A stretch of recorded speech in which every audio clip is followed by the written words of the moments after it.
ओम पूर्णमदः पूर्णमिदं पूर्णात् पूर्णमुदच्यते पूर्णस्य पूर्णमादाय पूर्णमेवावशिष्यते। ओम शांति शांति शांति।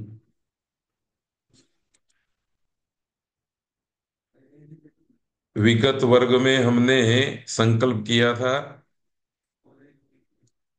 कि अब आगे के सभी पाठ सत्र में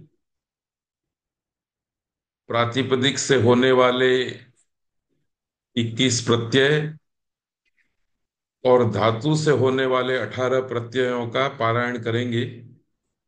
तो सबसे पहले 21 प्रत्ययों का सु औ जस अम औट शश टाभ्याम भिस गेभ्याम भ्यस गसीभ्याम भ्यस गस ओस आम गी ओस सु। 18 प्रत्यय तिप तस जी सिप थस थ मिप वस मस ट आताम ज खास आथाम ध्वम इट वही महीन। ये मूलभूत प्रत्यय हैं।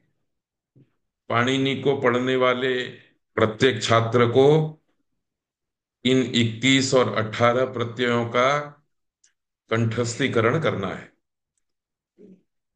आइए, संस्कृत भाषा के महान वैयाकरण आचार्य पाणिनि के तर्पण के लिए महर्षि वेद विज्ञान एकेडमी अहमदाबाद के द्वारा गुजराती भाषा तथा प्राच्य विद्या के सुप्रसिद्ध विद्वान स्वर्गीय प्रोफेसर भोगीलाल सांडेसरा की स्मृति में उनके परिवार के द्वारा प्रायोजित अष्टाध्यायी के 84 घंटे के अध्यापन सत्र में आज के इस 17वें व्याख्यान में उपस्थित आप सब लोगों का हार्दिक स्वागत है। आज हम इन 10 सूत्रों को पढ़ेंगे। जात्याख्यायाम एकस्मिन् बहुवचनम् अन्यतरस्याम् अस्मदोद्वयोश्च स्वरूपाणाम एक शेष एक विभक्तौ पुमान स्त्रिया भ्रातृपुत्रौ स्वस्त्री दुहितृभ्याम नपुंसकम मनपुंसकैनैकवच्चास्यान्यतरस्याम पिता मात्रा श्वशुरः श्वश्रवा त्यदादीनि सर्वैर्नित्यं ग्राम्य पशु संगेष्वतरुणेषु स्त्री। और इसी के साथ अष्टाध्यायी के प्रथम अध्याय का दूसरा पाद पूरा होगा। आप देख सकते हैं कि ये 10 सूत्र विधि सूत्र है। आइए एक एक सूत्र का पाठ करते हैं।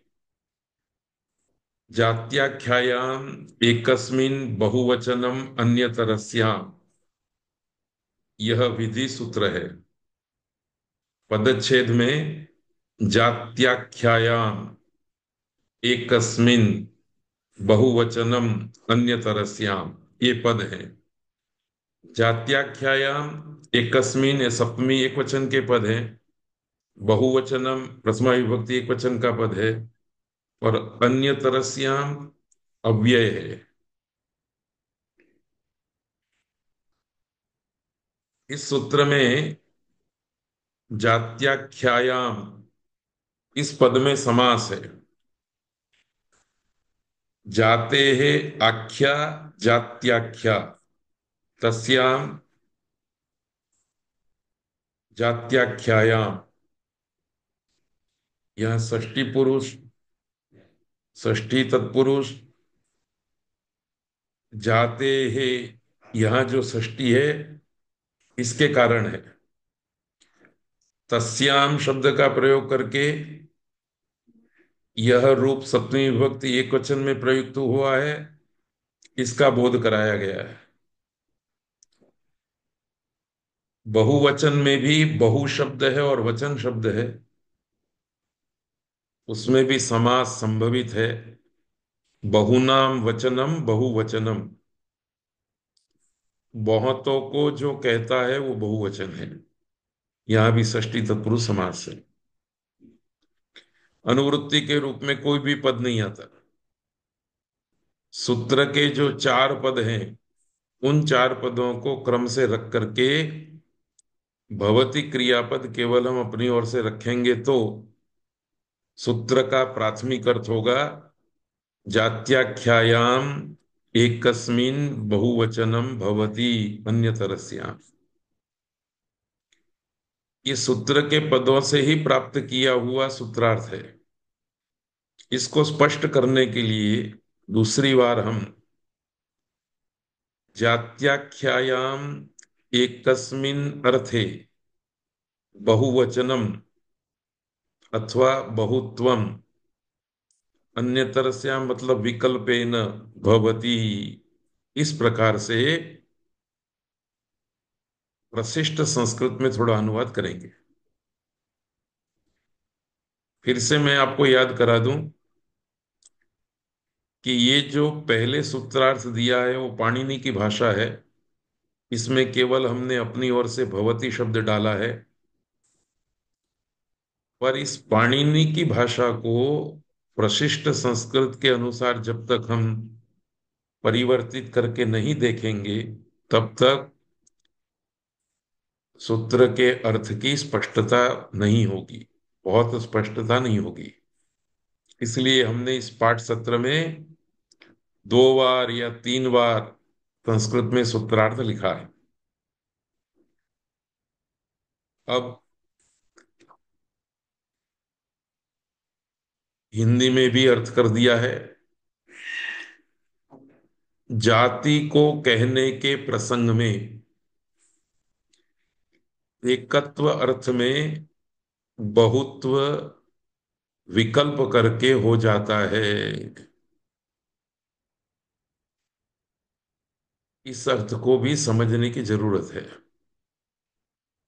इसलिए हमने ध्यातव्य है ऐसा करके ये बात लिखी, जाति ही नाम एकः शब्दार्थः तेन जात्यर्थे एकवचनम प्राप्तम अनेन सूत्रेण पक्षे बहुवचनम विधीयते। अर्थात प्रत्येक शब्द का एक अर्थ जाति होता है। देखिए, व्याकरण शास्त्र के अनुसार प्रत्येक शब्द के 2 प्रकार के अर्थ हैं। एक सामान्य अर्थ है और एक विशेष अर्थ है। सामान्य अर्थों में जाति, व्यक्ति, लिंग, संख्या और कारक, ये 5 अर्थ आते हैं। आशय यह है कि जितने भी नाम शब्द हैं, वो सारे नाम शब्दों में एक अर्थ जाति होगा, दूसरा अर्थ व्यक्ति होगा, तीसरा अर्थ लिंग होगा, चौथा अर्थ संख्या होगा और पांचवा अर्थ कारक होगा। ये पांचों सामान्य अर्थ हैं, प्रत्येक नाम में रहते हैं। और फिर प्रत्येक शब्द का अपना विशेष अर्थ है। जैसे हम 2 शब्द लेते हैं, एक अश्वः, दूसरा पुरुषः। अश्वः शब्द का विशेष अर्थ घोड़ा है, एक प्राणी है। पुरुषः इस शब्द का विशेष अर्थ मनुष्य है, आदमी है। परंतु अश्वः और पुरुषः, इन दोनों शब्दों में एक अर्थ जाति, दूसरा अर्थ व्यक्ति, तीसरा अर्थ लिंग, चौथा अर्थ संख्या और पांचवा अर्थ कारक समान है। अश्वः ये व्यक्ति का भी वाचक है, पुरुषः भी व्यक्ति का वाचक है। अश्वः ये जाति का भी वाचक है, पुरुषः भी जाति का वाचक है। अश्वः यह शब्द एक वचन, द्विवचन, बहुवचन का वाचक भी है। पुरुषः भी एकत्व, द्वित्व, बहुत्व का वाचक है। अश्वः पुल्लिंग का वाचक है, पुरुषः भी पुल्लिंग का वाचक है। अश्वः कर्ता, कर्म, करण, संप्रदान, अपादान, अधिकरण, ये छह कारक का अर्थ भी देता है। पुरुष भी इसी प्रकार से कर्ता, कर्म, करण, संप्रदान, अपादान, अधिकरण, ये छह अर्थ देता है। इस दृष्टि से जाति, व्यक्ति वगैरह अर्थ सामान्य अर्थ है, और घोड़ा यह अश्व का विशेष अर्थ है। पुरुषः अर्थात आदमी, ये पुरुष शब्द का विशेष अर्थ है। इतनी बात यदि आपकी समझ में आई है तो इस सूत्र को आसानी से आप समझ जाएंगे। किसी भी शब्द के द्वारा जब जाति को कहने का प्रसंग आएगा, तब जाति तो एक होती है। जैसे कि जितने भी घोड़े हैं, उन सारे घोड़ों की जाति तो एक ही है, अश्वत्व जाति। तो जाति को कहने में एक वचन की प्राप्ति थी। इस सूत्र ने विकल्प से विधि कर दिया कि आप चाहो तो बहुत्व भी कर सकते हो।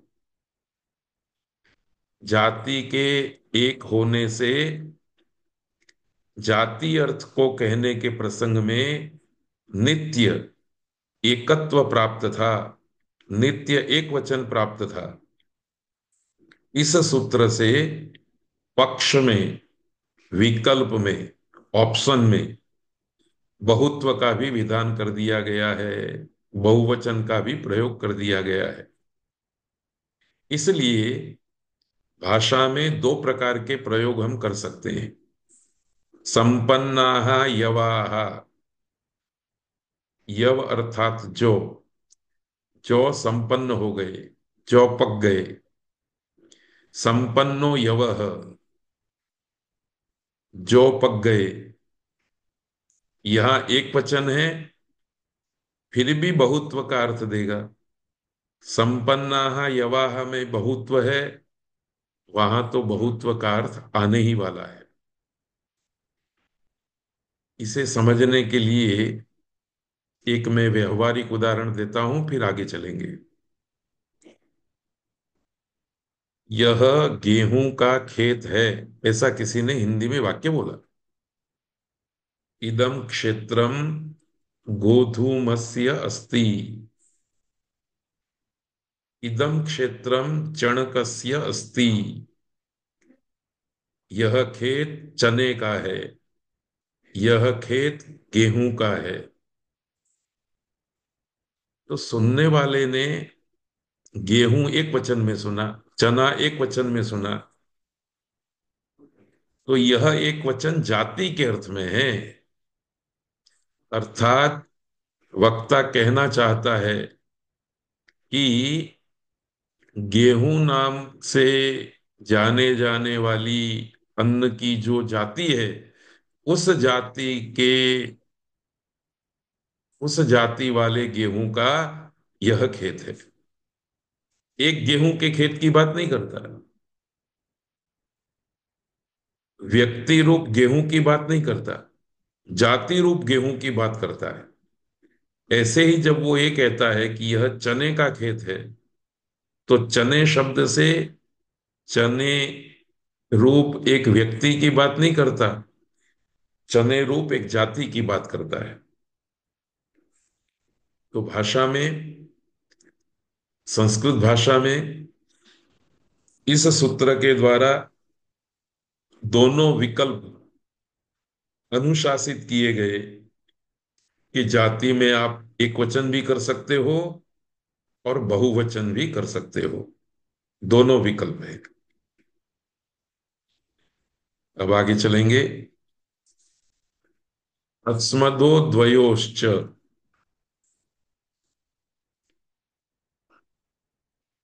यह सूत्र भी ऊपर वाले सूत्र के अनुसंधान में आया है।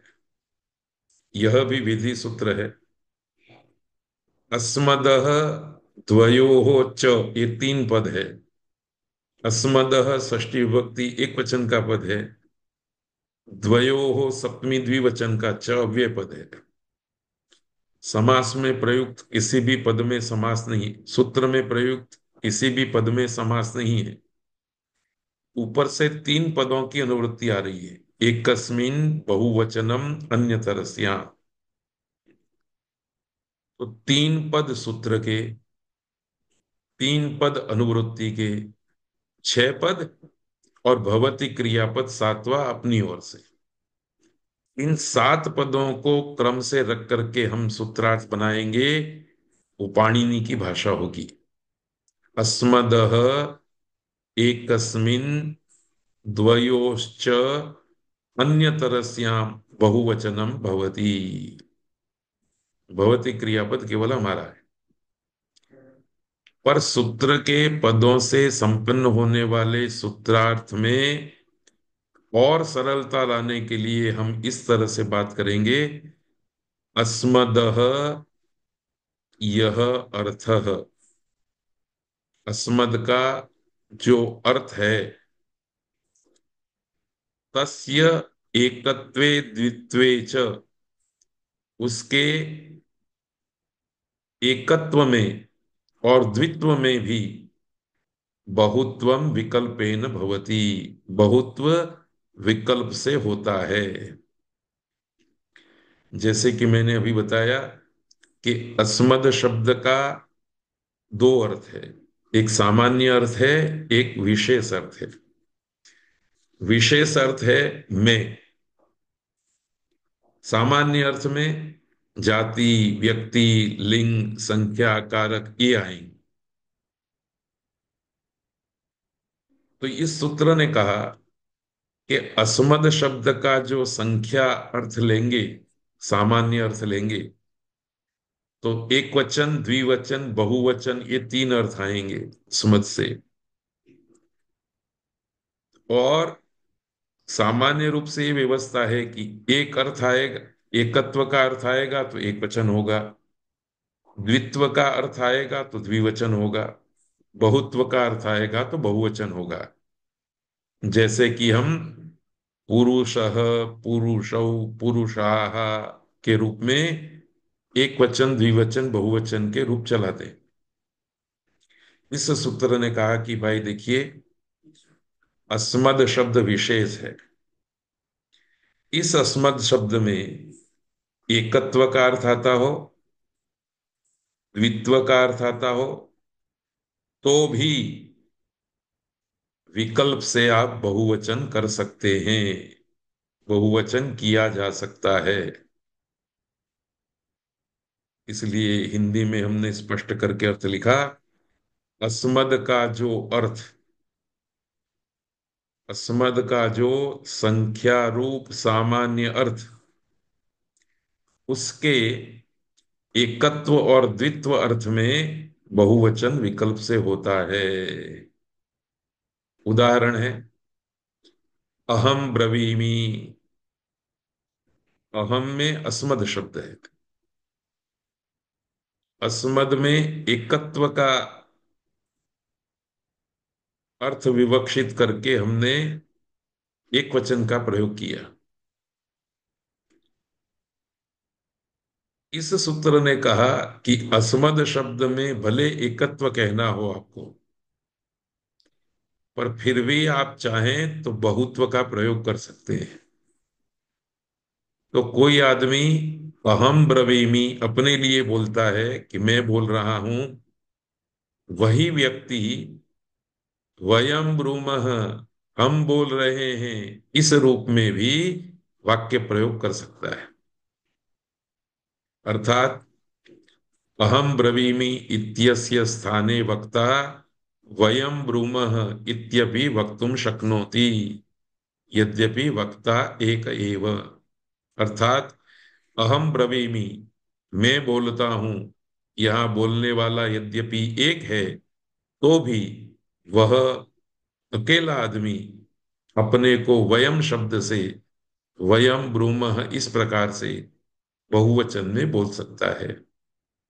इसी तरह से दो जने हो, आवाम ब्रूमः, ब्रुवः, गुरु और शिष्य दो जने हो, वो भी द्वित्व के स्थान में विकल्प से बहुवचन का प्रयोग कर सकते हैं और बोल सकते हैं कि वयम ब्रूमः। याद रखना है, एकत्व में एकवचन, द्वित्व में द्विवचन और बहुत्व में बहुवचन की व्यवस्था की गई है। इस सूत्र ने एकमात्र अस्मद शब्द के संदर्भ में एकत्व में भी बहुवचन और द्वित्व में भी बहुवचन की व्यवस्था दी है। तो ये भाषा प्रयोग में उपयोग में आने वाले सूत्र हैं। इसी प्रकार हम भाषा में व्यवहार कर सकते हैं। आगे, ये एक बहुत महत्व का सूत्र है और इसके आगे के भी सारे सूत्र महत्व के हैं। भाषा में शब्दों के प्रयोग के पीछे किस प्रकार से अर्थतंत्र छिपा हुआ है उसको उजागर करने वाले ये सूत्र है। स्वरूपाणाम एक शेष एक विभक्तो, यह विधि सूत्र है। इसमें तीन पद है, स्वरूपाणाम षष्ठी विभक्ति बहुवचन, एक शेष प्रथमा विभक्ति एक वचन, एक विभक्तो सप्तमी विभक्ति एक वचन। स्वरूपाणाम में समास है, समानम रूपम येषाम ते स्वरूपाः, समान है रूप जिसका, उसको स्वरूप कहते हैं। उसी का षष्ठी बहुवचन में प्रयोग है स्वरूपाणा। एक विभक्ति में एका चासौ विभक्तिश्च एक विभक्ति ही, तस्याम एक विभक्तौ, कर्मधारय समास है। कल हमने तत्पुरुषः समानाधिकरणः कर्मधारयः इस सूत्र को पढ़ा था और इस बात को जाना था कि जो तत्पुरुष समास समान अधिकरण वाला है, अर्थात जिस तत्पुरुष समास में परस्पर जुड़ने वाले दो शब्द एक ही आश्रय में बैठे हों, तो वह तत्पुरुष समास कर्मधारय संज्ञक होता है। यहां एक शब्द और विभक्ति शब्द दोनों का समास होकर के शब्द बना है एक विभक्ति। जिस जगह पर एकत्व है उसी आश्रय में विभक्ति है। सामान्य रूप से हम कहें तो जो एक है वो विभक्ति है और जो विभक्ति है वो एक है। एक और विभक्ति अलग अलग वस्तु नहीं है, इसलिए एक विभक्ति ही में कर्मधारय समास है। इसी तरह से एकश्चासौ शेषश्च एक शेषः, यहां भी कर्मधारय तत्पुरुष समास है। जहां एकत्व है वहीं शेषत्व है, जहां शेषत्व है वहीं एकत्व है। दोनों का आश्रय एक ही पदार्थ है, एक ही वस्तु है।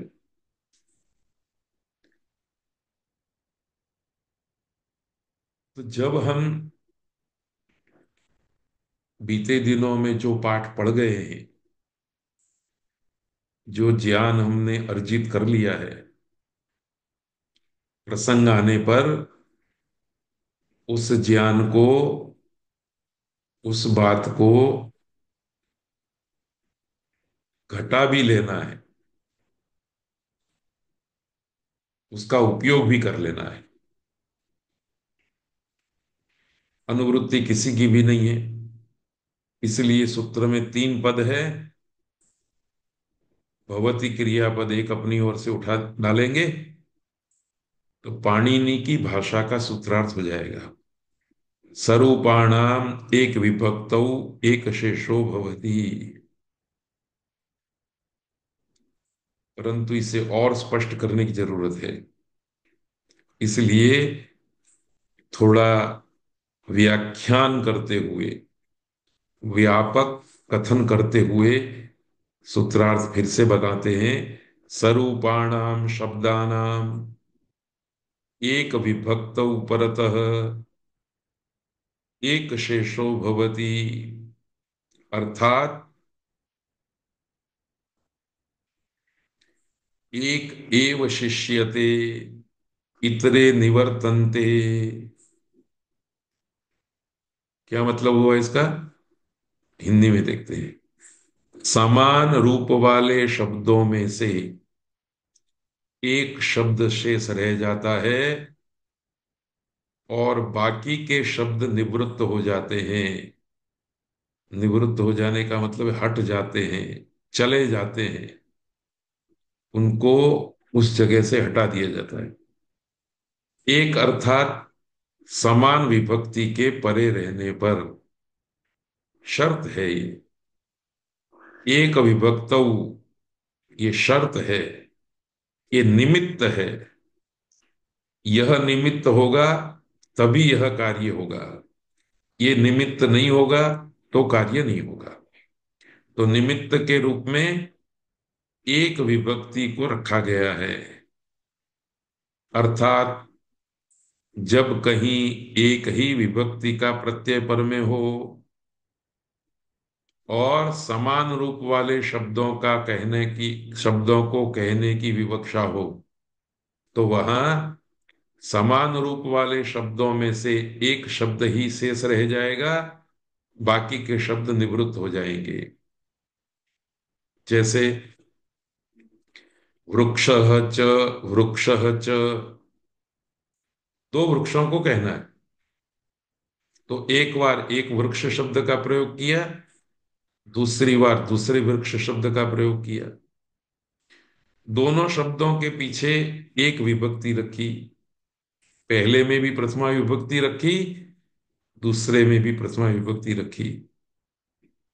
तो प्रथमा विभक्ति समान होने के कारण वृक्ष और वृक्ष, ये समान रूप वाले दो शब्दों में से एक शब्द वृक्ष शेष रहा और बाकी जो एक वृक्ष था वो हटा दिया गया, तो रूप बना वृक्षौ।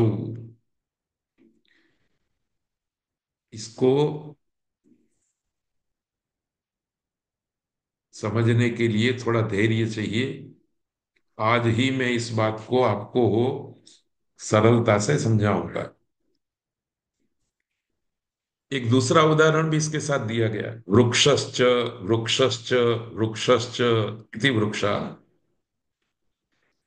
किसी वक्ता ने एक वृक्ष को कहने के लिए वृक्षः, दूसरे वृक्ष को कहने के लिए वृक्षः, तीसरे वृक्ष को कहने के लिए वृक्षः, तीन बार वृक्षः शब्द का प्रयोग किया। यह सूत्र कहता है भाई देखो, यदि तीनों शब्दों में एक ही विभक्ति है तो हमने देखा पहले वृक्ष में भी पहली विभक्ति, दूसरे में भी प्रथमा विभक्ति, तीसरे में भी प्रथमा विभक्ति। तो एक समान विभक्ति होने के कारण समान रूप वाले तीन शब्द वृक्ष, वृक्ष और वृक्ष, इनमें से एक शेष रहता है और बाकी के दो निवृत्त हो जाते हैं। तो दो निवृत्त हो गए, एक ही वृक्ष शब्द रहा। यहां हमने पहली बार एक वचन कहा था, दूसरी बार भी एक वचन कहा था, तीसरी बार भी एक वचन कहा था। कुल मिला करके तो तीन वचन कहे ही थे। इसलिए जो अवशिष्ट बचा वृक्ष शब्द, उससे भी बहुवचन का प्रयोग किया जाएगा। ये समझने में वैसे बहुत आसान वस्तु है, पर रूप सिद्धि की प्रक्रिया में और भाषा में शब्द के द्वारा व्यक्त किए जाने वाले अर्थ की दृष्टि से बहुत सूक्ष्म बात आचार्य पाणिनि ने कही है।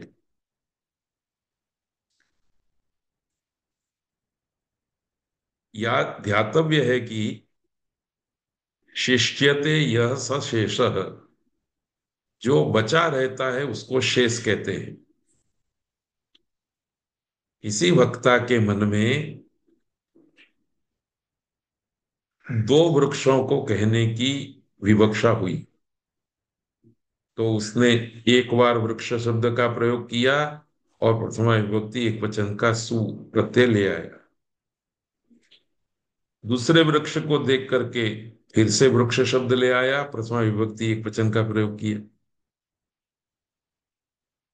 वो ऐसे भी प्रयोग कर सकता है, वृक्षः अस्ति वृक्षः अस्ति। पर इस तरह के प्रयोग में तो दीर्घ सूत्रता दिखाई देती है, बहुत लंबापन दिखाई देता है।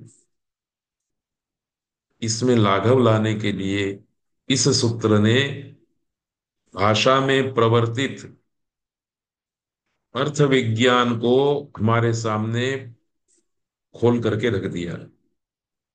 इसने कहा कि भाई देखो, दोनों जगह पर सु एक ही विभक्ति है, प्रथमा विभक्ति। यदि आप चाहें तो दोनों जगह द्वितीय विभक्ति भी रख सकते हैं, वृक्ष अम वृक्ष। आप चाहें तो तृतीया रख सकते हैं, चतुर्थी रख सकते हैं, पर दोनों जगह पर समान विभक्ति होनी चाहिए, शर्त है। यहाँ प्रथमा विभक्ति है दोनों जगह पर, इसलिए एक विभक्ति, यह निमित्त, यह शर्त लागू पड़ती है। इसलिए इस सूत्र ने समान रूप वाले जो दो वृक्ष शब्द थे, एक वृक्ष ए, दूसरा वृक्ष शब्द ए, उनमें से एक को शेष रखा और एक को हटा दिया, निवृत्त कर दिया। अब जो एक वृक्ष शब्द रहा, उसमें पहले वाले शब्द का एकत्व और दूसरे वाले शब्द का एकत्व मिल करके द्वित्व कहना था। इसलिए द्विवचन का औ प्रत्यय होकर के वृक्षौ रूप बनता है और इसी का प्रयोग किया जाता है। इसे हम इस तरह से भी देख सकते हैं, वृक्षः वृक्षः वृक्षः च सन्ति। एक वृक्ष है, एक वृक्ष है, एक वृक्ष है, अर्थात बहुत सारे वृक्ष हैं। इस सूत्र ने कहा कि भाई देखो, तीन बार वृक्ष शब्द मत बोलो, क्योंकि तीनों जगह पर वृक्ष यह शब्द समान रूप वाला है और विभक्ति भी समान है। तो एक को रखो, बाकी को निवृत्त कर दो। एक वृक्ष शब्द रहा, दो को निवृत्त कर दिया। पर जिन दो को निवृत्त किया है उनका एक एक वचन अर्थात द्विवचन, और खुद का एक वचन अर्थात बहुवचन उस शब्द के पीछे प्रयुक्त किया जाता है और बोला जाता है वृक्षाः सन्ति। तो दो प्रकार के प्रयोग, वृक्षः वृक्षः वृक्षः च सन्ति, और दूसरा वृक्षाः सन्ति। कई लोग इस वृक्षाः शब्द को समास वाला शब्द समझते, रामः च लक्ष्मणः च राम लक्ष्मणों की तरह। और इसलिए इस सूत्र से जो एक शेष कहा गया है, इस एक शेष को भी समास के रूप में गिनते हैं। पर याद रखिए, आचार्य पाणिनि की दृष्टि से और संस्कृत व्याकरण परंपरा की दृष्टि से समास एक अलग वृत्ति है और एक शेष एक अलग वृत्ति है। यहां मैंने वृत्ति शब्द का प्रयोग किया है। आप जानना चाहेंगे कि वृत्ति क्या है? अभी मैं नहीं बताऊंगा। अभी आपको ये शब्द याद रखना है कि समास एक वृत्ति है और एक शेष दूसरी वृत्ति है। समास भी एक वृत्ति है, एक देश भी एक वृत्ति है। इस तरह से समास अलग वस्तु है और एक शेष अलग वस्तु है। बस अभी इतना ध्यान रखना है। आगे की बात समास प्रकरण में हम स्पष्ट करेंगे। आइए आगे बढ़ते हैं। पुमान स्त्रिया। आप देखेंगे कि ये 64वां सूत्र है। 65 66 दो सूत्रों को छोड़ दिया है, इसलिए उन दो सूत्रों में जो पद आए वो आपको अनुवृत्ति में सुनने को मिलेंगे।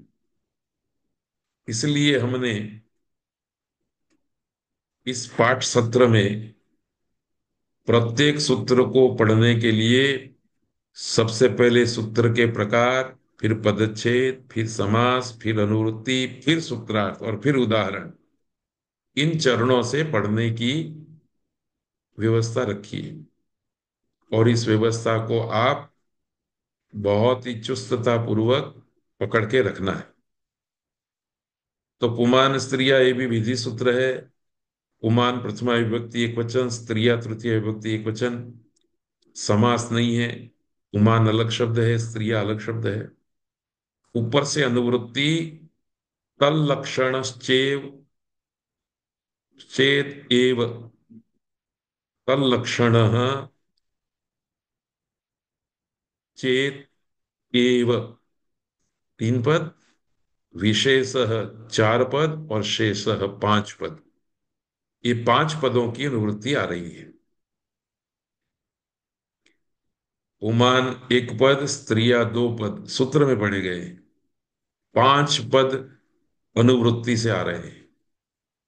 इसलिए प्राथमिक उपक्रम में दो ये और पांच ए, सात पदों का प्रयोग करके सूत्रार्थ करना था।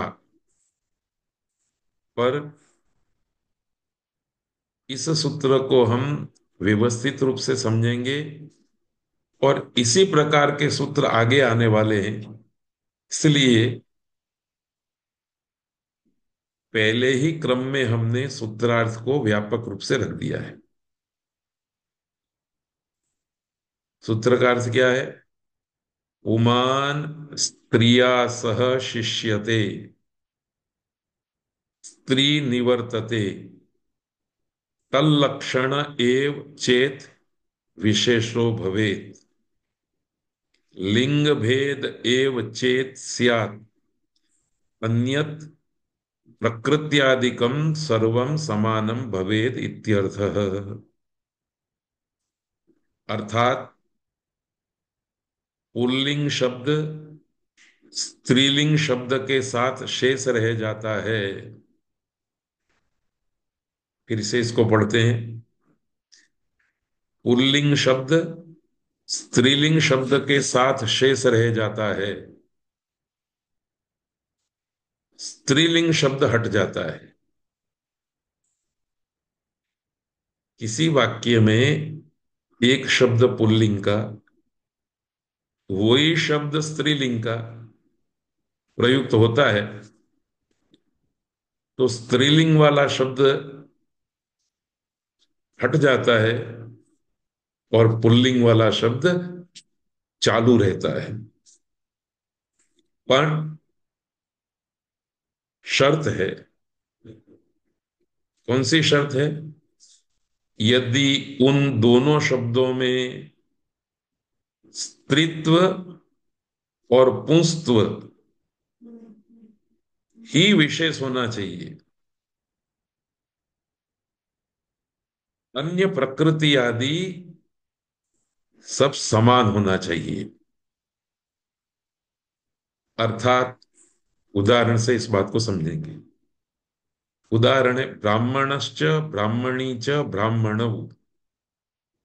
अब देखिए, एक शब्द है ब्राह्मण, दूसरा शब्द है ब्राह्मणी।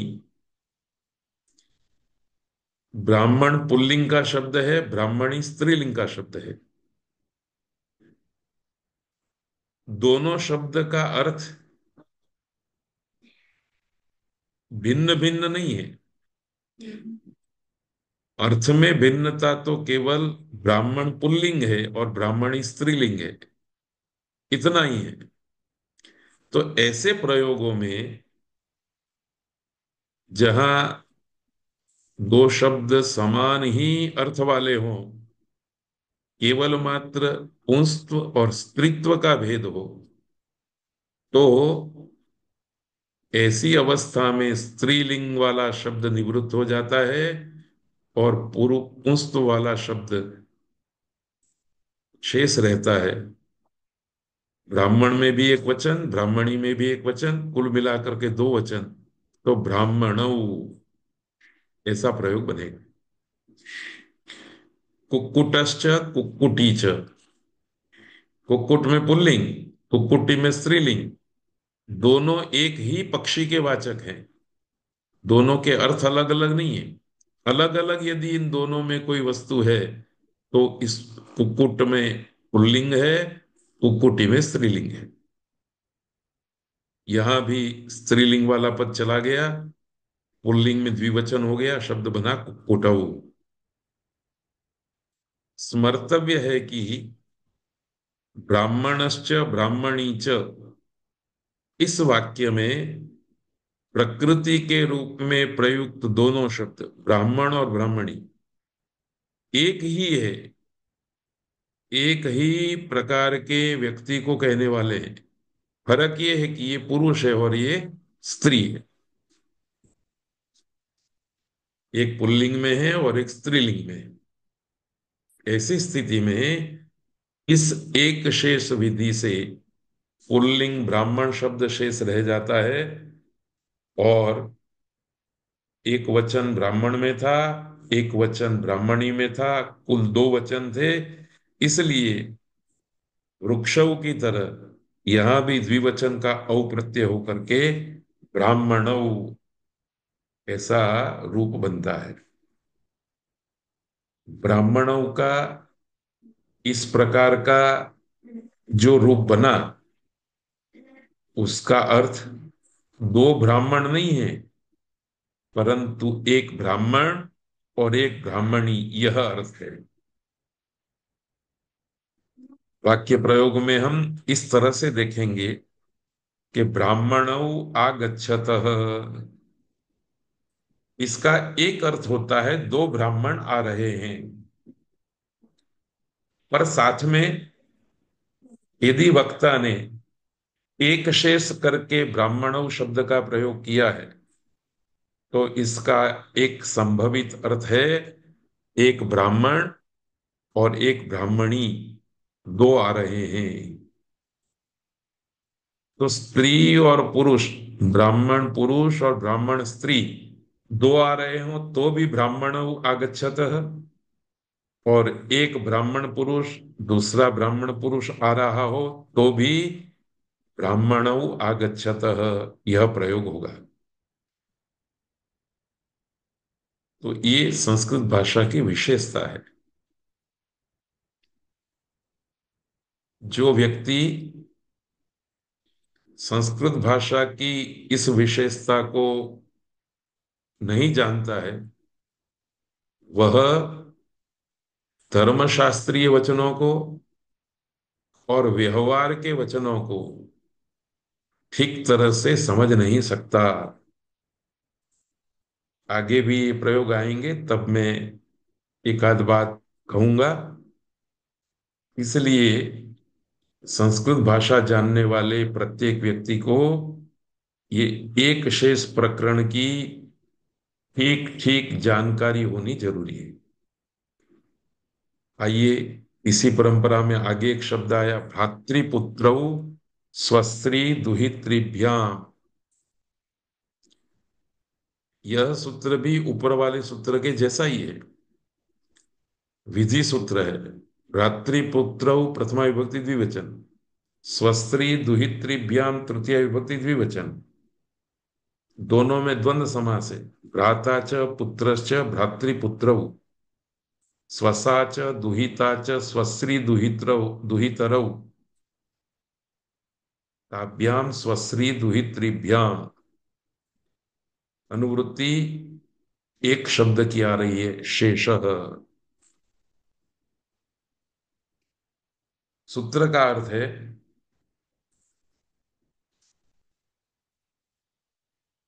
स्वस्त्री दुहितृभ्याम सह भ्रातृपुत्रौ शेषौ भवतः। यहां हमने पाणिनि के ही पदों का प्रयोग करके केवल भवतः का प्रयोग अपनी ओर से कर दिया, और तृतीया होने के कारण सह को हम ले आए। विस्तार से कहेंगे तो भ्रातृपुत्रौ शब्दौ यथाक्रमम स्वस्त्री दुहितृभ्याम शब्दाभ्याम सह शिष्येते स्वश्री दुहितरौ निवर्तेते। अर्थात एक शब्द है भ्रातृ, दूसरा शब्द है पुत्र। गुजराती में भ्रातृ शब्द का भ्रातृ उच्चारण करते हैं, उत्तर भारत में भ्रातृ। तो मैं दोनों प्रांतों का उच्चारण भूल से कर लूं तो आप समझ जाना, लिखित स्वरूप आपके सामने पड़ा ही हुआ है। भ्रातृ और पुत्र शब्द क्रमशः स्वश्री और दुहित्री शब्दों के साथ प्रयोग किए जाते हो तब भ्रातृ शब्द और पुत्र शब्द शेष रहता है। इसके साथ में प्रयुक्त किए जाने वाले क्रमशः स्वश्री और दुहित्री शब्द निवृत्त हो जाते हैं। अर्थात किसी वाक्य में कोई वक्ता भ्रातृ शब्द और स्वश्री शब्द का प्रयोग करना चाहता है तो भ्रातृ शब्द शेष रहता है, स्वश्री शब्द निवृत्त हो जाता है और रूप बनता है भ्रातरौ। इसी तरह से पुत्रश्च दुहिता च पुत्रौ, एक शब्द है पुत्र, दूसरा शब्द है दुहिता, दोनों को साथ में प्रयोग करना हो तो पुत्र ये पुल्लिंग वाला शब्द शेष रहता है, दुहिता पद निवृत्त हो जाता है तो रूप बनता है पुत्रौ। ध्यातव्य है कि भ्राता च स्वसा च भ्रातरौ तथा पुत्रश्च दुहिता च पुत्रौ, इस प्रकार से एक शेष करके प्रयुक्त होने वाले भ्रातरौ शब्द का, भ्रातरौ पद का अर्थ भाई और बहन तथा पुत्रौ का अर्थ पुत्र और पुत्री होता है, दो भाई या दो पुत्र नहीं। ऐसा नहीं है कि दो भाई और दो पुत्र अर्थ नहीं होते भ्रातरौ और पुत्रौ के, परंतु प्रयोक्ता यदि एक शेष करके प्रयोग कर रहा है तो भ्रातरौ का अर्थ होगा भाई और बहन, पुत्रौ का अर्थ होगा पुत्र और पुत्री। प्रयोक्ता किस विवक्षा से प्रयोग कर रहा है उसके आधार पर एक शेष है या नहीं, इसका निर्णय होता है। इस बात को एक उदाहरण से समझने जैसा है। मानो कि किसी ने एक विद्यालय बनाया, उस विद्यालय में भाई और बहन दोनों पढ़ सकते हैं। तो फॉर्म बनाया गया, आवेदन पत्र बनाया गया, तो उस आवेदन पत्र में भ्रातरौ शब्द का प्रयोग किया गया है। किसने किया? आवेदन पत्र तैयार करने वाले ने। आवेदन पत्र किसने तैयार किया? जिसने विद्यालय की स्थापना की है। विद्यालय की स्थापना करने वाले व्यक्ति ने विवक्षा की, कहने की इच्छा की कि मुझे तो भाई और बहन दोनों को कहना है, पुत्र और पुत्री दोनों को कहना है। तो उस वक्ता ने जो विवक्षा की, उस विवक्षा में उसने एक शेष दाखिल किया और एक शेष का प्रयोग करके भ्रातरऊ या पुत्रऊ शब्द का प्रयोग किया है। तो जो भी भ्रातरऊ और पुत्रऊ शब्द को पढ़ेगा, सुनेगा, उस पढ़ने वाले और सुनने वाले का ये कर्तव्य है कि वह वक्ता की विवक्षा को भी ध्यान में रखे, अपने अनुसार अर्थ न करे, परंतु वक्ता ने जिस विवक्षा से उसका प्रयोग किया है, उस विवक्षा को, उस विवक्षा तक पहुंचना, ये श्रोता का कर्तव्य बनता है। इस कर्तव्य की च्युति होने पर समस्याएं खड़ी होती है। धर्मशास्त्र के वचनों का उचित अर्थ नहीं लिया जाता, पक्षपात देखा जाता है, इत्यादि। तो आज के इस वर्ग में जो लोग जुड़े हुए हैं और बाद में भी जो जुड़ने वाले हैं, उनके सामने में एक ऐसा विषय रखता हूं जिस विषय पर वो बहुत सारे निबंध लिख सकते हैं, लेख लिख सकते हैं। हमारे यहाँ स्मृति स्मृति शास्त्रों का विशाल राशि है। रामायण और महाभारत भी बहुत सारी जगह पर स्मृति वचनों की तरह ही धर्मोपदेश करते हैं। पुराणों में भी बहुत जगह पर धर्मोपदेश आता है। जहां जहां धर्म का उपदेश आया या अधिकार की बात आई या कर्तव्य की बात आई, वहां वहां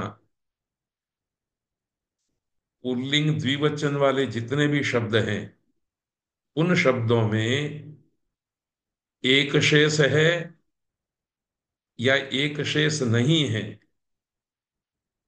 उन वचनों को बोलने वाले वक्ता ने, ग्रंथकार ने वहां एक शेष की विवक्षा करके वचन कहा है या दोनों को अलग अलग मान करके एक और एक, एक भाई और दूसरा भाई, ये अर्थ लेकर के भ्रातरो शब्द का प्रयोग किया है, या भ्राता च, दुहिता च, स्वसा च, सॉरी, भ्राता च स्वसा च, इस प्रकार का अर्थ मन में रख करके भ्रातरऊ एक शेष करके प्रयोग किया है। इसकी हमें परीक्षा करनी पड़ेगी और जो वास्तविकता है, उस वास्तविकता को उस लेख के उपसंहार में प्रकट करके अपने शोध लेख को आकार दिया देना चाहिए, दिया जा सकता है। तो एक बात बड़ी व्यापक है, इससे कई आक्षेपों का समाधान अपने आप हो जाएगा। आइए आगे। नपुंसकम अनपुंसके नैक वच्चास्य अन्यतरस्याम, यह भी विधि सूत्र है। नपुंसकम प्रथमा विभक्ति एक वचन, अनपुंसकेन तृतीय विभक्ति एक वचन, एकवत, च अव्यय, अस्य षष्ठी विभक्ति एक वचन, अन्यतरस्याम अव्यय। न नपुंसकम अनपुंसकम, तेन अनपुंसकेन, नए तत्पुरुष समास। ऊपर से अनुवृत्ति आ रही है, तल्लक्षणश्चेव, तल्लक्षणश्चेद एव विशेषः और शेषः, इतने पदों की। सूत्र का अर्थ केवल मैं संस्कृत में पढ़ लेता हूं, फिर हिंदी में पढ़ेंगे, फिर उदाहरण से सारी बात स्पष्ट हो जाएगी। नपुंसक गुण विशिष्ट शब्द अनपुंसकेन अर्थात स्त्री पुल्लिंग गुण विशिष्टेन शब्देन सह शिष्यते।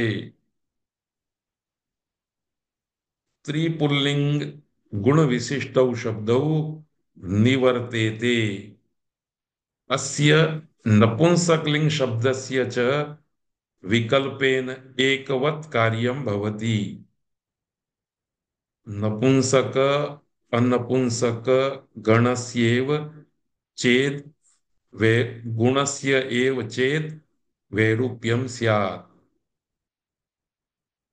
अब इसको हम टुकड़े टुकड़े से समझने का प्रयत्न करेंगे, इसलिए संस्कृत पर मैंने ज्यादा ध्यान नहीं दिया है। हिंदी में एक एक करके बात समझेंगे। पहली बात, नपुंसकलिंग शब्द जब नपुंसकलिंग भिन्न शब्दों के साथ अर्थात स्त्रीलिंग के शब्द के साथ और पुल्लिंग शब्द के साथ प्रयोग किया जाता है, तब नपुंसकलिंग वाला शब्द शेष रहता है तथा स्त्रीलिंग पुल्लिंग शब्द निवृत्त हो जाते हैं। दूसरी बात याद रखनी है, साथ ही उस नपुंसकलिंग शब्द को एकवत कार्य भी विकल्प करके होता है। अर्थात कुल तीन शब्द हैं मानो के, एक पुल्लिंग का, एक स्त्रीलिंग का, एक नपुंसकलिंग का, तो तीन होने से बहुवचन होना चाहिए था। दो को निवृत्त कर देंगे तो भी इस सूत्र ने कहा कि एकवत कार्य कर सकते हैं, एक वचन में प्रयोग कर सकते हैं, पर शर्त रखी, यदि उन शब्दों में, उन मतलब नपुंसकलिंग स्त्रीलिंग और पुल्लिंग शब्दों में नपुंसक गुण और अनपुंसक गुण का ही अर्थात लिंगगत गुण का ही वैशिष्ट्य हो और प्रकृति आदि समान हो। जिस मूल शब्द से पुल्लिंगत्व कहा गया है उसी मूल शब्द से स्त्रीत्व और पुंसत्व कहा हुआ होना चाहिए। ऐसा नहीं है कि एक शब्द पुल्लिंग को कह रहा है, दूसरा शब्द स्त्रीलिंग को कह रहा है और तीसरा शब्द नपुंसकलिंग को कह रहा है। पुल्लिंग को कहने वाला, स्त्रीलिंग को कहने वाला, नपुंसकलिंग को कहने वाला शब्द तो एक ही होना चाहिए, प्रकृति तो एक ही होनी चाहिए, प्रातिपदिक तो एक ही होना चाहिए। तो इस सूत्र के द्वारा दी हुई व्यवस्था, स्त्रीलिंग पुल्लिंग के शब्द निकल जाएंगे, अकेला नपुंसकलिंग का शब्द रहेगा और एकत्व कार्य भी विकल्प से होगा। उदाहरण है शुक्ल कम्बल, यह पुल्लिंग का प्रयोग है। शुक्ला शाटिका, शटिका नहीं शाटिका, शाटिका मतलब साड़ी। शुक्लम वस्त्रम, सफेद वस्त्र, ये नपुंसकलिंग का प्रयोग है। इन तीनों प्रयोगों में शुक्ल शुक्ला शुक्लम ये एक समान प्रकृति वाले शब्दों का प्रयोग हुआ है। फर्क केवल शुक्ल में पुल्लिंग का है, शुक्ला में स्त्रीलिंग का है, शुक्ल में नपुंसकलिंग का है। तो जब ऐसी स्थिति आएगी तब अर्थात नपुंसकत्व और अनपुंसकत्व गुण का ही वैशिष्ट्य होगा, वहां प्रकृति वाला शब्द शुक्ल यह शब्द समान होगा, तब ये सूत्र आएगा और कहेगा कि स्त्रीलिंग और पुल्लिंग शब्द को निवृत्त कर दीजिए और नपुंसकलिंग शब्द ही शेष रहेगा, तो शुक्लम ही शेष रहेगा। और इस शुक्लम को आप शुक्लानी बहुवचन के रूप में भी प्रयोग कर सकते हैं, क्योंकि शुक्ल एक था, शुक्ला दूसरा, शुक्लम तीसरा, तो तीन होने के कारण बहुवचन होना चाहिए, शुक्लानी, ये भी प्रयोग कर सकते हैं आप। और शुक्लम एकवत प्रयोग भी कर सकते हैं, एक वचन में भी प्रयोग कर सकते हैं। तो देखिए, इस प्रकार की वाक्य रचना संभवित होगी। कंबलः शाटिका वस्त्रम च शुक्लम अस्ति। कंबल शुक्ल, शाटिका शुक्ला, वस्त्रम शुक्लम। 3 बार शुक्ल शुक्ला शुक्लम कहने की जगह पर शुक्ल पुल्लिंग, शुक्ला स्त्रीलिंग निवृत्त हो गए। नपुंसकलिंग का अकेला शुक्ल शब्द शेष रहा। इस प्रकार की वाक्य रचना संस्कृत भाषा में की जाती है। इसके लिए इसको व्याकरण सम्मत बनाने के लिए सुधरा गया। याद रखना है, ध्यातव्य है कि कंबलः शाटिका वस्त्रम च शुक्लम अस्ति। इस वाक्य में शुक्लम पद तीनों का बोध कराता है, केवल वस्त्र का नहीं। अतः शुक्लानि इस प्रकार बहुवचन में प्रयोग होना चाहिए था, पर इस सूत्र ने एक वत का विधान कर दिया है। इसलिए उपर्युक्त वचन में, वाक्य में एक वचन का प्रयोग किया जाता है। साथ ही यह एकत्व विकल्प से विहित है। अतः विकल्प पक्ष में कंबलः शाटिका वस्त्रम च शुक्लानि संति, ऐसा भी वाक्य प्रयोग हो सकता है। फिर से मैं आपको याद कराऊं, अभी मैंने जैसे पुत्रौ से पुत्र और दुहित्री दोनों का बोध होता है एक शेष करने पर, ऐसे ही इस सूत्र के द्वारा जो व्यवस्था दी गई उसके उसकी पृष्ठभूमि में भी धर्म वचनों के अर्थघटन की समीक्षा की जा सकती है। अब जैसे कहीं पर भी कंबलः शाटिका वस्त्रम च शुक्लम अस्ति ऐसा प्रयोग किया गया हो, तो प्रायः सामान्य संस्कृत की दृष्टि से वस्त्रम शुक्लम अस्ति ऐसा ही अर्थघटन करेंगे। अर्थात कंबल किसी भी कलर का हो सकता है, शाटिका किसी भी कलर की हो सकती है, पर वस्त्र जो है वो शुक्ल कलर का है। एक अर्थघटन ये हुआ। दूसरा अर्थघटन ये है कि कंबल भी सफेद, शाटिका भी सफेद और वस्त्र भी सफेद, तीनों सफेद है। पर तीनों में शुक्लत्व को कहने के लिए एक ही बार शुक्लम शब्द का प्रयोग हुआ है। तो जिन जिन धर्म वचनों में अनेक वस्तुओं का संकीर्तन करने के बाद उन वस्तुओं में पड़े हुए पुंस्त्व, स्त्रीत्व, नपुंसकत्व विशिष्ट गुण को कहने के लिए यदि कोई गुणवाचक शब्द एक वचन में प्रयोग किया गया है, तो उसके दो संभवित अर्थ होते हैं। एक तो निकटस्थ पद के विशेषण के रूप में, और दूसरा पूरे वाक्य में जितने शब्दों का प्रयोग हुआ है, चाहे वो पुल्लिंग के हो, चाहे स्त्रीलिंग के हो, चाहे नपुंसकलिंग के हो, सबके लिए उस गुणवाचक शब्द का प्रयोग हुआ है। तो ये दोनों व्यवस्था के आधार पर धर्मशास्त्र के दो प्रकार के संभवित अर्थों को प्रदर्शित करके ग्रंथकार को इन दोनों में से कौन सा अर्थ अभिप्रेत था, इसकी प्रस्थापना करना हम संस्कृत भाषा के जानने वालों का कर्तव्य है। क्योंकि इस जानकारी के अभाव में धर्मशास्त्र के वचनों का जो गलत अर्थघटन किया जाता है, उसका समाधान तर्क से नहीं भाषा से करना है। ये हमारा कार्य है। चलिए आगे बढ़ते हैं। पिता मात्रा, ये एक ही प्रकार के सूत्र है। ये भी विधि सूत्र है। पिता शब्द प्रथमा विभक्ति एकवचन, मात्रा तृतीया एकवचन। अन्य तरस्याम शेषः दो पदों की अनुवृत्ति है।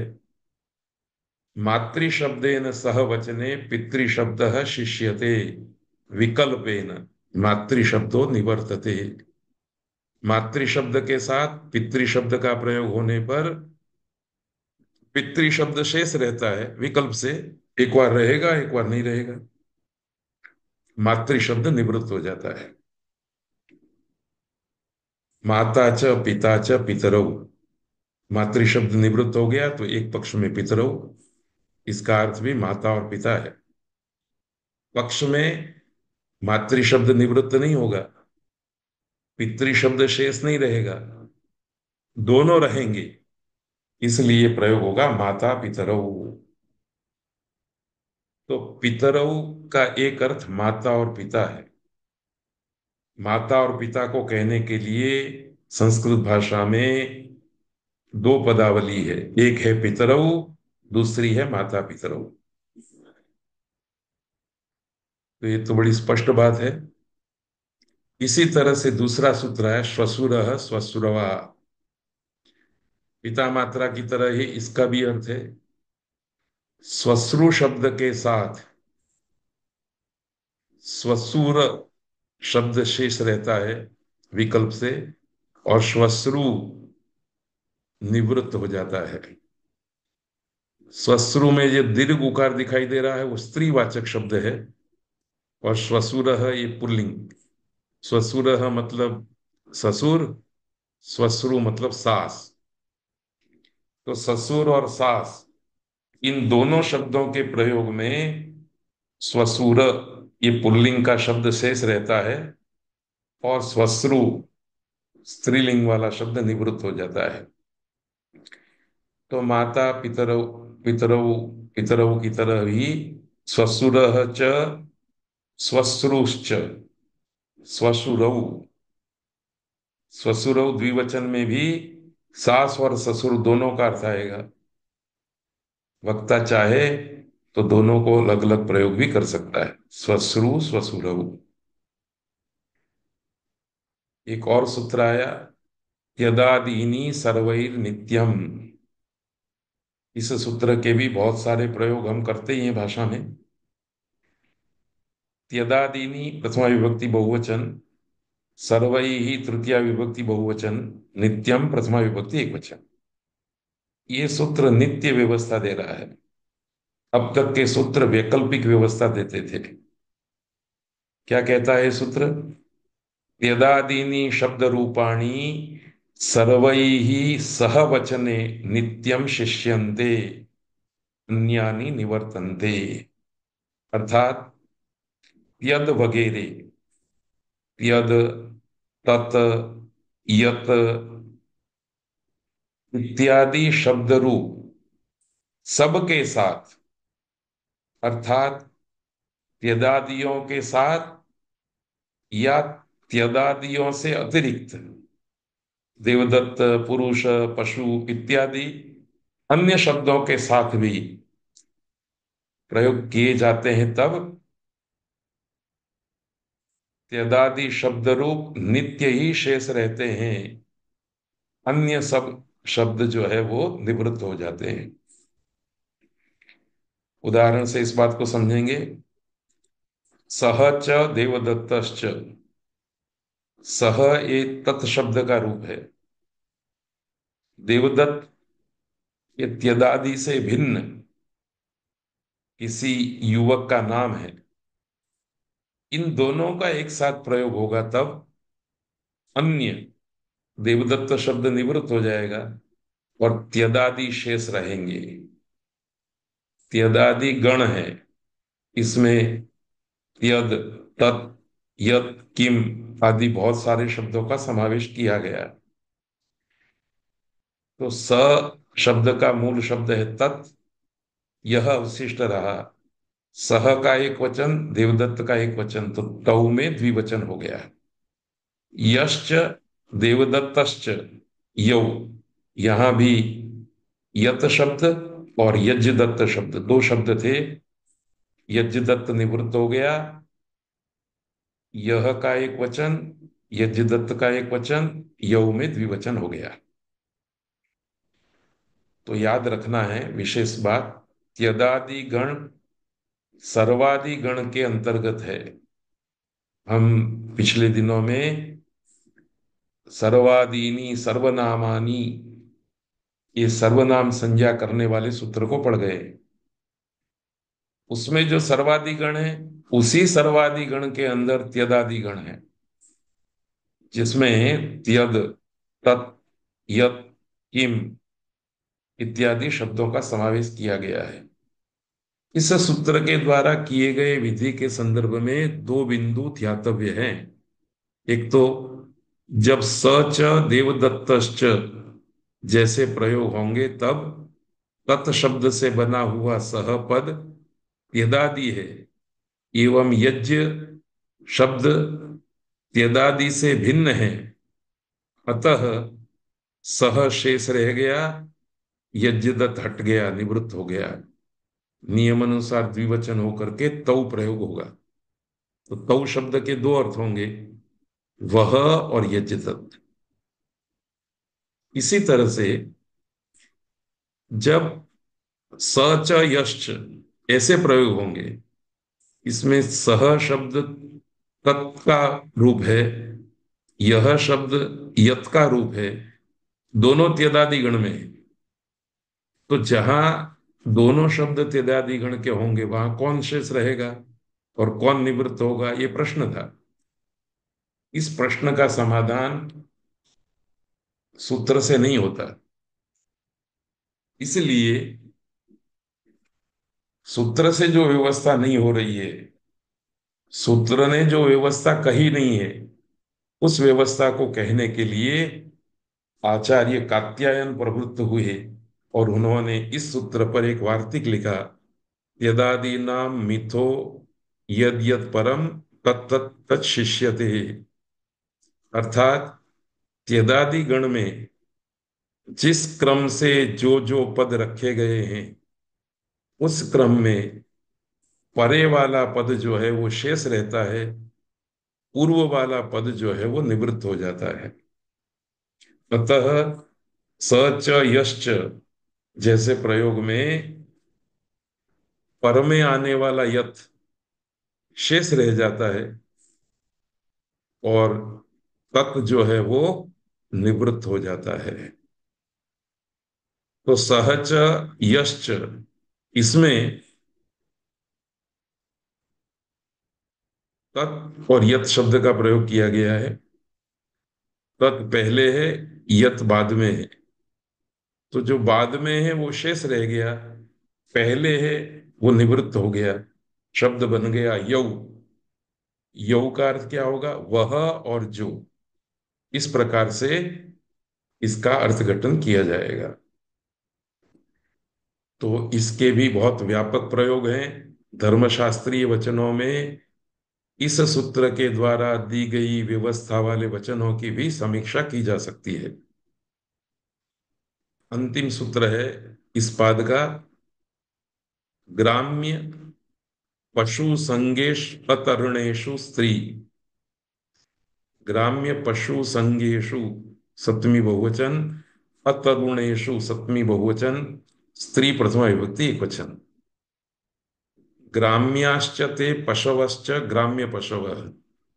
गांव में होने वाले जो पशु है उनको ग्राम्य पशव कहते हैं, पशु कहते हैं। उसी का बहुवचन है। ग्राम्य पशूनाम संगाः ग्राम्य पशु संगाः तेषु ग्राम्य पशु संगेषु।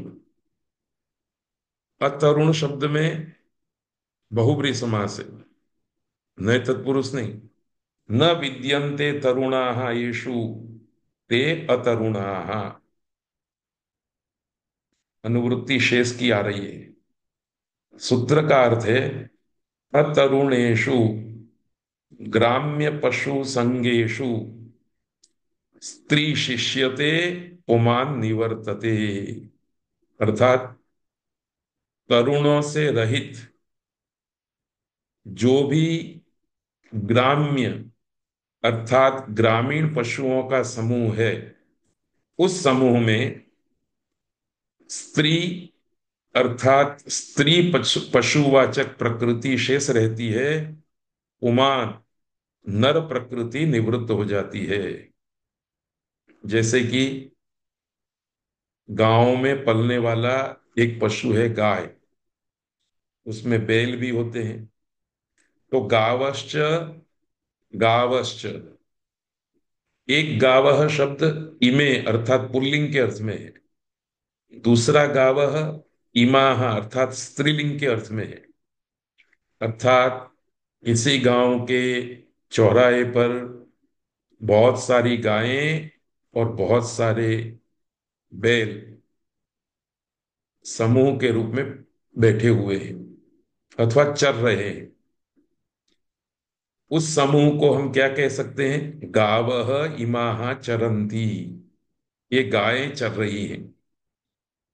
यद्यपि गावह यह स्त्रीलिंग का प्रयोग है, परंतु इस सूत्र ने हमें बताया कि मूलतः गौ पुरुषवाचक शब्द भी था, गौ स्त्रीवाचक शब्द भी था।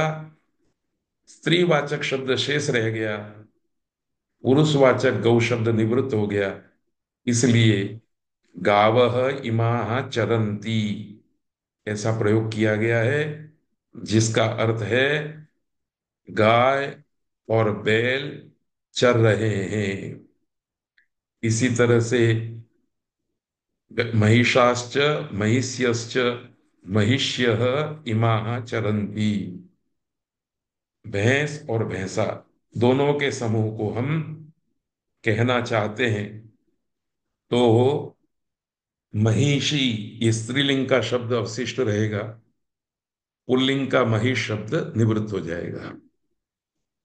यहां ये बात याद रखनी है कि ये सूत्र क्यों कहना पड़ा। तो वास्तव में पुमान स्त्रिया ऐसा एक सूत्र ऊपर कह दिया है, उसमें पुल्लिंग वाले शब्द का जब स्त्रीलिंग वाले शब्द के साथ प्रयोग किया जाता है तो पुल्लिंग शेष रहता है, ऐसा विधि कहा गया था।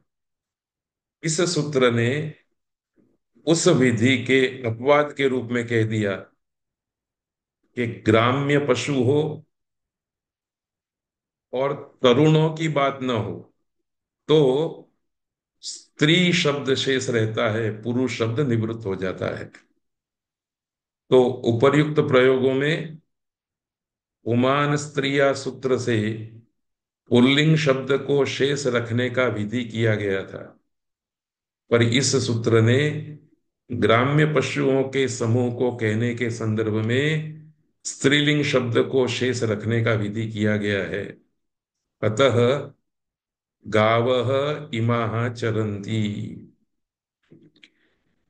याद रखिए, जो ग्राम्य पशुओं की बात न हो और बालक बालिकाओं के समूह की बात हो तो बालकाः इमे, बालिकाः इमाः, ऐसे प्रयोग में एक शेष तो पुल्लिंग का होगा, स्त्री शब्द निवृत्त हो जाएगा, बालिका शब्द निवृत्त हो जाएगा, बालक शब्द ही रहेगा और वाक्य प्रयोग बनेगा बालकाः इमाः चरन्ति। तो यह अपवाद मात्र और मात्र ग्राम्य पशु के संग को लागू पड़ता है, तद इतर किसी भी समूह को नहीं लागू पड़ता। इतनी बात के साथ आज का यह पाठ पूरा करते हैं। इस पाठ के साथ अष्टाध्यायी के पहले अध्याय का दूसरा पाठ पूरा होता है। मंगलवार को अष्टाध्यायी के पहले अध्याय के तीसरे पाठ का पाठ प्रारंभ करेंगे। तब तक के लिए सब लोगों को प्रणाम है, शुभकामनाएं हैं। सबको ગુરુજી प्रणाम, नमस्ते, धन्यवाद। ગુરુજી हाँ जी। આમાં અતરુણે શું કીધું છે जी, એનું કઈ વિશેષ કારણ? એટલે વાછરડા વાછરડી नहीं होना चाहिए, तरुण नहीं होने चाहिए, पर तरुण होने चाहिए, प्रौढ़ होने चाहिए। ठीक है। જી ધન્યવાદ। धन्यवाद, नमस्ते।